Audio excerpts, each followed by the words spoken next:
નમસ્કાર, આપ જોઈ રહ્યા છો પ્લેગ્રાઉન્ડ ધ સ્પોર્ટ્સ શો અને હું છું જય શર્મા। તો ભારત અને ઇંગ્લેન્ડ વચ્ચેની શ્રેણી હવે રોમાંચક બની રહી છે। હાલ તો ઇંગ્લેન્ડ 2-1થી આગળ છે અને ટીમમાં ઘણા બધા ફેરફાર પણ જોવા મળી શકે છે અને ટીમમાં કરવામાં આવતો ફેરફાર કેવો રહેશે, કેમ કે આવતીકાલથી જે ચોથી ટેસ્ટ મેચ શરૂ થઈ રહી છે તેનું પ્રિવ્યૂ કરી રહ્યા છે, ત્યારે કોણ કોનું સ્થાન લેશે, કેવું રહેશે ભારતનું પ્રદર્શન, તે વિશે ચર્ચા કરીશું। અને આ ચર્ચા કરવા માટે આપણી સાથે સ્ટુડિયોમાં ઉપસ્થિત છે સ્પોર્ટ્સ એક્સપર્ટ અશોક મિસ્ત્રી। અશોકભાઈ, આપનું સ્વાગત છે। Thank you so much. અશોકભાઈ, આપણે ચર્ચાની શરૂઆત કરીએ તે પહેલા જોઈએ એક રિપોર્ટ। ભારત અને ઇંગ્લેન્ડ વચ્ચેની શ્રેણી રોમાંચક બની રહી છે। અત્યારે ઇંગ્લેન્ડ 2-1થી આગળ છે અને ભારતે શ્રેણી સરભર કરવા માન્ચેસ્ટર પર ઝઝૂમવું પડશે। જો કે ભારતની સ્થિતિ પણ થોડીક નાજુક થઈ છે, કારણ કે તેમના પ્રીમિયર બોલર ઇજાગ્રસ્ત છે, પણ તોય જસપ્રીત બુમરાહ અને સિરાજ આ બંને ફાસ્ટર્સ ટીમમાં રમવાના છે, એટલે થોડી હાશ થઈ છે। શાર્દુલ ઠાકુરને ઇજાગ્રસ્ત રેડ્ડીના સ્થાને ટીમમાં સ્થાન મળે તેવી તમામ શક્યતાઓ છે, જ્યારે આકાશદીપના સ્થાને પ્રસિદ્ધ કૃષ્ણ આવે છે કે બીજો કોઈ બોલર એટલે કે સ્પિનર ટીમમાં આવે છે તે જોવું રહ્યું। રિષભ પંતની ફિટનેસ બરાબર છે અને તે ચોથી ટેસ્ટ રમશે, જ્યારે ચર્ચાસ્પદ અને ત્રીજા નંબરના સ્થાનનો અગત્યના બેટર કરુણ નાયરની નિષ્ફળતા ઐશ્વર્યનને ટીમમાં સ્થાન અપાવે છે કે પછી સુદર્શનને ટીમમાં લાવશે તે જોવું રહ્યું। તો ભારતીય ટીમ કેટલા પણ ફેરફાર કરે, અલ્ટિમેટ ગોલ જીતનો છે અને તે માટે તમામ ખેલાડીઓએ પ્રયત્ન કરવો પડશે। ઇતિહાસની ચિંતા કરવાની જરૂર નથી, ભલે અહીં ભારત ના જીત્યું હોય, પણ નવા પરિણામો લાવવાની ક્ષમતા ભારતમાં છે, તે વિશ્વાસ રાખવો જરૂરી છે। તો આવતીકાલથી શરૂ થનારી ઇન્ડિયા અને ઇંગ્લેન્ડ વચ્ચેની ચોથી ટેસ્ટ મેચ અને તેનો પ્રિવ્યૂ કરી રહ્યા છે, ત્યારે ગઈકાલે એક પ્રેસ કોન્ફરન્સ યોજાઈ હતી અને આ પ્રેસ કોન્ફરન્સમાં સિરાજ, બુમરાહ અને પંત રમવાના છે તે કન્ફર્મ થઈ ગયું છે। અશોકભાઈ, ભારત માટે આ સમાચાર કેટલા સારા સમાચાર? ભારત માટે એક સાંધો અને 13 તૂટે એવી પરિસ્થિતિ છે। એ વખતે જ્યારે તમારો પ્રીમિયર બોલર એક પ્રેસ કોન્ફરન્સ કરીને એમ કહેતો હોય કે સિરાજ, બુમરાહ અને પંત આ 3 ખેલાડીઓ ટીમમાં છે, એટલે એક હાશકારો થાય એ સ્વાભાવિક છે। કારણ એટલા માટે કે ઇવન પંત વોઝ નોટ ફૂલી ફિટ અને ગયા વખતે જે રીતે જુરેલ પાસેથી વિકેટ કીપિંગ કરાવવામાં આવ્યું અને જેણે એક્સ્ટ્રા રન્સનો જે ઢગલો આપ્યો, એ ક્યાંક ને ક્યાંક બહુ જ મોટો ચિંતાનો વિષય હતો કે જો રિષભ પંત ગઈ મેચમાં 68 રન એક્સ્ટ્રા આપ્યા આપણે, એમાં 32 કેવા રન તો વિકેટ કીપર દ્વારા ગયા છે, તો ક્યાંક ને ક્યાંક એક એવી ડર હતો કે જો રિષભ પંત અનફિટ હશે અથવા તો એની જે ફિટનેસ છે લંબાશે તો ભારતને મુશ્કેલી ઊભી થશે। એટલે એક બહુ જ મોટી વાત, મોટી રાહતના સમાચાર એ મળ્યા કે Rishabh Pant is going to play. એટલે એનાથી એક વસ્તુ ચોક્કસ થઈ ગયું કે તમને જેન્યુઇન વિકેટ કીપર તમને મળ્યો।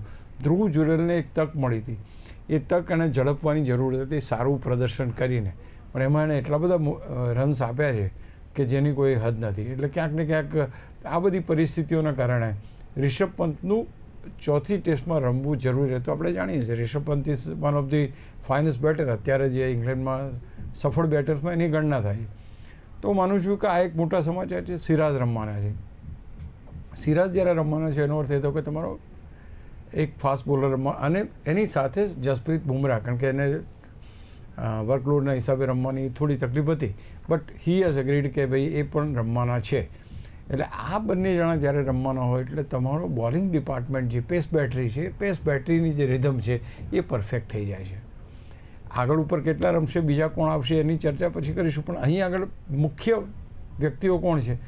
મિડલ બેટિંગની અંદર તમારી પાસે મિડલ ઓર્ડરની અંદર રિષભ પંત આવી ગયા, એક મજબૂત ખેલાડી આવી ગયો, તમારા શરૂઆતના 2 બોલર્સ ટોટલી ફિટ છે એટલે એ આવી ગયા, તો એક સાય ઓફ રિલીફ છે કે હા ભાઈ હવે ભારતની ટીમમાં જે કોઈ હવે બાકીના સ્થાન ભરવાના છે એ રહેશે, પણ આ 3 ખેલાડીઓ કે જે મુખ્ય ખેલાડીઓ છે એ 3 રમવાના છે એ કન્ફર્મ થઈ ગયું। તો જે રીતે આ પ્રેસ કોન્ફરન્સની અંદર સિરાજ, બુમરાહ અને પંત રમવાના છે તે કન્ફર્મ થયું છે, તો ભારતીય ટોચના બેટર્સની નિષ્ફળતા લોર્ડ્સ ટેસ્ટમાં હારનું કારણ બની હતી, ખાસ કરીને જ્યારે કરુણ નાયર પર તમામ સવાલો ઊભા થઈ રહ્યા છે, તેને રિપ્લેસ કરવાની શક્યતાઓ કેટલી છે અશોકભાઈ, અને શું યશસ્વી જયસ્વાલની નિષ્ફળતા પણ ભારતને ભારે પડી રહી છે? તે બિલકુલ સાચી વાત છે, કારણ કે યશસ્વી જયસ્વાલ એક પહેલી મેચમાં જ્યારે સેન્ચુરી મારી અને ત્યારે એમ લાગ્યું કે ચલો ભાઈ ઇંગ્લેન્ડની શ્રેણીની અંદર આ ખેલાડી બહુ શાનદાર કામ કરશે, શાનદાર બેટિંગ કરશે અને ભારતને એક મજબૂતી આપશે. એની જે ફેલ્યોર જોવા મળી આપણને, એના જે રેશ શોટ જોવા મળ્યા, અથવા તો જે છેલ્લે જ્યારે આઉટ થયો જોફ્રા આર્ચરની બોલિંગમાં જે રીતે એણે શોટ માર્યો, શોટથી કોઈ કન્વિન્સ નથી. એની આગળ પણ રમવામાં એ થયું. એટલે એની પાસેથી એક અપેક્ષા છે કે ઓપનિંગ બેટર તરીકે ભારતને મજબૂત શરૂઆત અપાવે. કોઈ પણ ટેસ્ટ મેચ જ્યારે રમાતી હોય તે વખતે ઓપનિંગની મજબૂતાઈ જરૂરી છે. ઓપનિંગ મજબૂતાઈ 2-3 રીતે જરૂરી છે. એક તો તમારો ઓપનિંગ ખેલાડી જ્યારે રમતો હોય એ વખતે બોલ સ્વિંગ થતો હોય, બોલ ચમકતો હોય, લાલ કલરનો એકદમ બોલ હોય, અને તે વખતે એ લોકો બોલને જો લાંબો સમય રમે તો બોલને જૂનો કરે, એટલે કે એની જે ચમક છે ચમક ઓછી થાય અને ધીમે ધીમે ત્યાર પછી જે બેટર્સ જે રમે એ બેટર્સને ક્યાંક રમવામાં તકલીફ ઓછી પડે. એટલે આ જે યશસ્વી અને રાહુલ, આ બંને ઓપનરનું મુખ્ય કામ રન્સ ના બને તો ચાલે, બોલને તમે બને એટલી એની ચમકને ઓછી કરો. ચમકને ઓછી ક્યારે થાય? When you play the ball all along the carpet. બિલકુલ જમીનના સહારે તમે ડ્રાઇવ્સ કરો અથવા તો બેટ એન્ડ પેડ ક્લોઝ ટુગેધર રમો, અને જે ચમક છે ઓછી થાય તો સ્વિંગ થવાના ઓછા થાય. અને જેથી કરીને શરૂઆતમાં જો સારી બેટિંગ તમને જોવા મળે તો પાછળ આવનાર બેટ્સમેન માટે કમ્ફર્ટ ઝોન ઊભી થાય કે બોલના સ્વિંગ ઓછા થઈ ગયા હોય, એટલે કે બોલર્સની આક્રમકતા જે છે, આક્રમકતા ક્યાંક ને ક્યાંક ઓછી જોવા મળે. એટલે આ એક બહુ મોટો ફાયદો છે કે શરૂઆતના હવે ધારો કે જલ્દી વિકેટ પડી જાય, શું થાય છે? તરત જ 3 નંબરનો બેટ્સમેન આવે તો એને શું ફેસ કરવું પડે છે? એને સીધો રેડ ચેરી બોલ જ ફેસ કરવો પડે. પહેલી વિકેટ પડે કે કરુણ નાયર આવે અને કરુણ નાયર ધડામ કરતો આઉટ થઈ જાય. તો આ પરિસ્થિતિ જે છે એ ના સર્જાય એટલા માટે યશસ્વી જયસ્વાલનું લાંબા સમય સુધી મેદાન ઉપર રમવું ખૂબ જરૂરી છે. તો એ વસ્તુ જે છે, અને અનુભવ છે એની પાસે, એટલે એ જો રમે શરૂઆતના 1-2 કલાક રમે તો બોલની ચમક ઓછી થાય, મૂવમેન્ટ થોડી ઓછી થાય, અને પાછળ જે આવનાર બેટ્સમેન છે એના માટે કમ્ફર્ટ ઊભી થાય કે હા ભાઈ આ ખેલાડીઓને આ રીતે રમી શકાય છે, બોલ આટલો સ્વિંગ થાય છે, આટલો. એટલે અહીંયા આગળ પહેલી વસ્તુ યશસ્વી જયસ્વાલની આપણે ચર્ચા એટલા માટે કરી કે he is the key person. એ અને રાહુલ એ બંને કી પર્સન છે. નાઉ કમિંગ બેક ટુ કરુણ નાયર. કરુણ નાયરને ઘણી બધી તકો આપવામાં આવી. આ એક ખેલાડી છે કે જેણે 2019 કે 2016માં 303 રન માર્યા હતા, અને એ વખતે એ ઇંગ્લેન્ડ સામે જેણે સારામાં સારું પ્રદર્શન કર્યું હતું, અને એણે એમ કહ્યું હતું કે ભાઈ મને એક તક, ક્રિકેટ તું મને એક તક આપ. એ તક મળી. 1 નહીં, 2 નહીં, 3 તક એને મળી છે. 3 તકમાં જે આપવામાં આવી એમાં નિષ્ફળતા હાથ લાગી છે. રમે છે, બહુ સારું રમે છે, 25, 30, 40 રન થાય છે, પણ એનાથી આગળ વધી શક્યો નથી. અને 3 નંબરનું સ્થાન બહુ જ મહત્ત્વનું સ્થાન છે. આપણે જાણીએ વિરાટ કોહલી છે કે ભાઈ ચેતેશ્વર પૂજારા છે, આ બધા દિગ્ગજ ખેલાડીઓ એ સ્થાન ઉપર રમે છે, અને એટલું મહત્ત્વનું સ્થાન છે કે ત્યાંથી જ ખબર પડે કે આ ટીમની બેટિંગ ક્યાં જઈ રહી છે.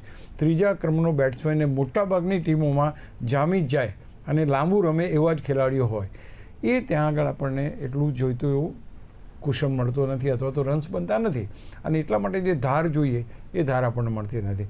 યશસ્વી જયસ્વાલની નિષ્ફળતા કરુણ નાયરને એક્સપોઝ કરે છે. કરુણ નાયરની નિષ્ફળતા એ ભારતની પાછળની બેટિંગ લાઇનઅપને એક્સપોઝ કરી નાખે છે.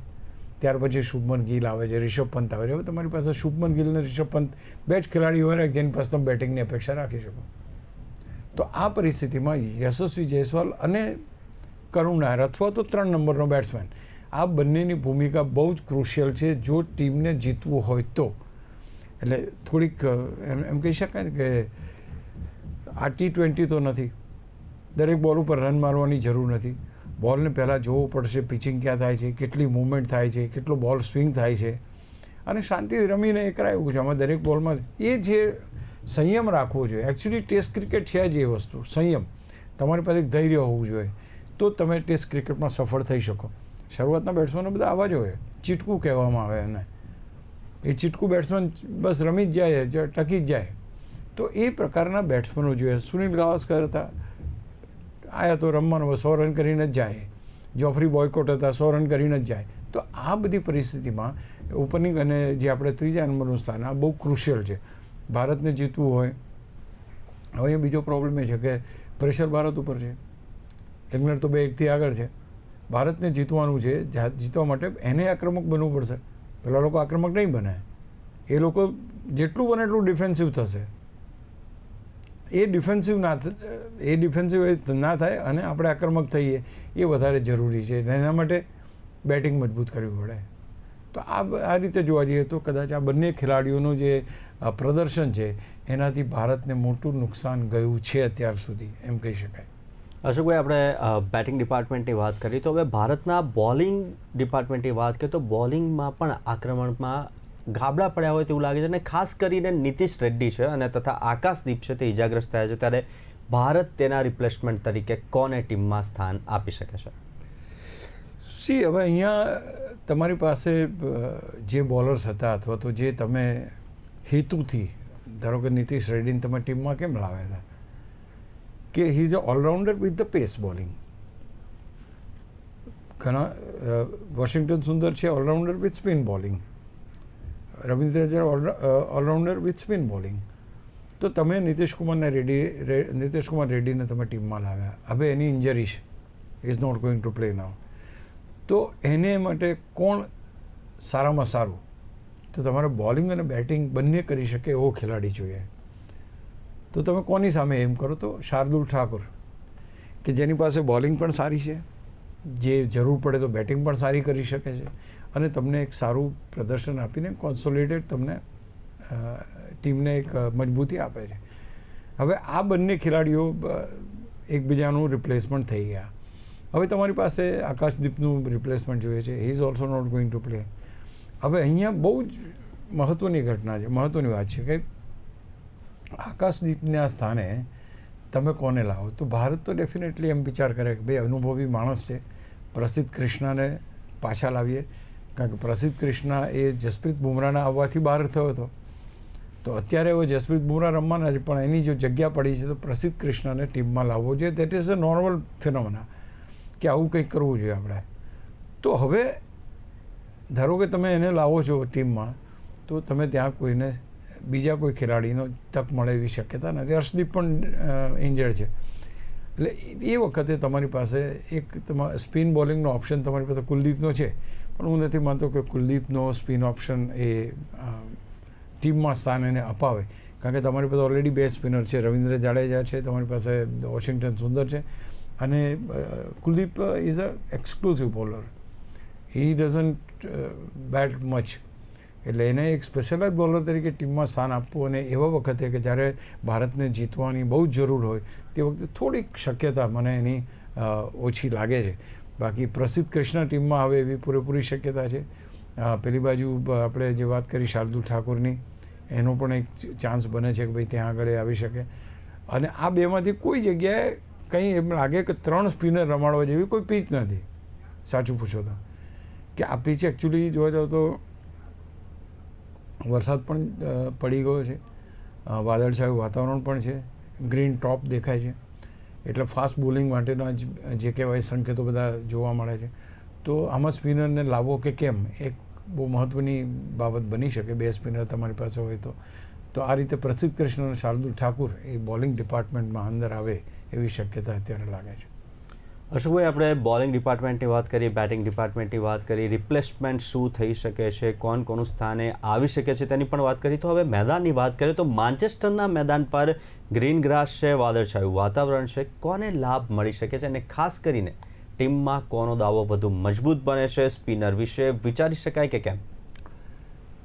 આ હમણાં જે વાત કરી એને થોડી આગળ વધારું કે ભાઈ પરિસ્થિતિઓ પ્રમાણે બોલિંગ ડિપાર્ટમેન્ટની એ થાય.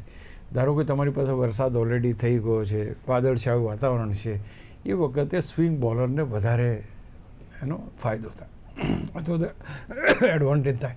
એટલે એ વખતે તમે જોવા જાઓ તો શાર્દુલ ઠાકુરને તમે ટીમમાં લાવવો પડે તમારે, અથવા પ્રસિદ્ધ કૃષ્ણને લાવવો પડે. તો આ ખેલાડીઓને ફાયદો થવાની શક્યતાઓ વધારે છે, પહેલી વાત. બીજું કે વાતાવરણ એવું છે, અને બીજું કે જ્યારે આજથી પહેલાં 10 વર્ષ પહેલાં જ્યારે કુલદીપ રમ્યા હતા ત્યારે પણ એમને કોઈ વિકેટ મળી નહોતી.